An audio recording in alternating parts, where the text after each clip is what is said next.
शुरुआत करते हैं इस वक्त की अहम खबर के साथ। छत्तीसगढ़ में बड़ा प्रशासनिक फेरबदल हुआ है। कई आईएएस अधिकारियों का ट्रांसफर लिस्ट जारी कर दी गई है। कैबिनेट बैठक के बाद देर रात को यह लिस्ट जारी की गई। साय सरकार बनने के बाद पहली बार बड़े पैमाने पर यह फेरबदल हुआ है। 89 आईएएस अधिकारियों का तबादला और प्रभार में बदलाव किए गए हैं। देर रात ये लिस्ट जारी हुई तो छत्तीसगढ़ में बड़ा फेरबदल प्रशासनिक तौर पर कई आईएएस अधिकारियों का ट्रांसफर कर दिया गया है और जो लिस्ट है उसको देर रात जारी किया गया।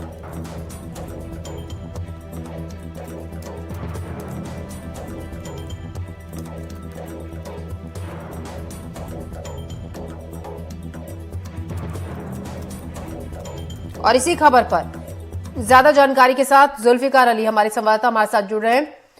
जुल्फिकार, बताया जा रहा है एक लंबी लिस्ट है जिसे देर रात जारी किया गया। क्या है पूरा मामला? विस्तार से पूरी खबर आपसे जानना चाहेंगे। बिल्कुल, विष्णुदेव साय की सरकार बनने के बाद ये लगातार कयास लगाए जा रहे थे कि प्रशासनिक सर्जरी होगी, क्योंकि अमूमन ऐसा होता है जब सरकार बदलती है तो उसके बाद जो अधिकारी हैं, जो सरकार के गुड बुक वाले अधिकारी हैं, जो पहले से संपर्क में उनको प्रभार दिया जाता है।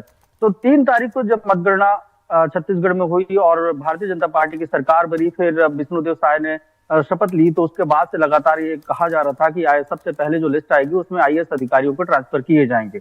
लेकिन देखा जाए तो 20 से 22 दिन से ज्यादा का समय गुजरने के बाद कल देर रात कैबिनेट की जो तीसरी बैठक थी और ये कहे कि विष्णुदेव साय के मंत्रिमंडल विस्तार के बाद और प्रभार मिलने के बाद मंत्रियों की कैबिनेट बैठक के बाद देर रात एक लिस्ट जारी की जाती है जिसमें छत्तीसगढ़ के 89 अफसरों का प्रभार बदल दिया जाता है या उनको ट्रांसफर कर दिया जाता है।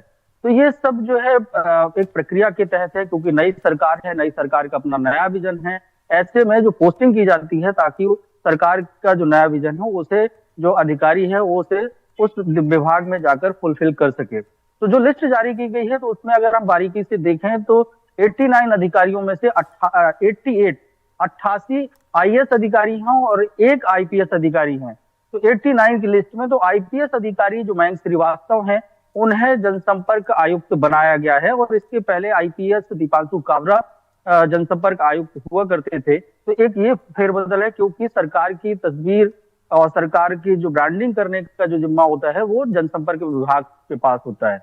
और इसके अलावा अगर देखें तो छत्तीसगढ़ में 19 जिलों के जो कलेक्टर हैं उन्हें बदल दिया गया है, जिसमें रायपुर के कलेक्टर भी हैं, दुर्ग के कलेक्टर हैं, खैरागढ़ के हैं, चिरमिरी, मनेन्द्रगढ़, चिरमिरी, भरतपुर, सोनहत, यहाँ के जो कलेक्टर हैं इन्हें बदला गया है। तो 19 कलेक्टरों को बदला गया है। इसके अलावा एसीएस स्तर के जो अधिकारी हैं उनके भी प्रभार को बदल दिया गया है। सुब्रत साहू जो एसीएस थे पिछली सरकार में, भूपेश बघेल के एसीएस तो सीएम थे, तो उनके भी प्रभारों में बदलाव किया गया है। तो इस तरीके से देखें तो अधिकांश जो आईएएस अधिकारी हैं उनके या तो ट्रांसफर किया गया है या प्रभार बदले गए हैं।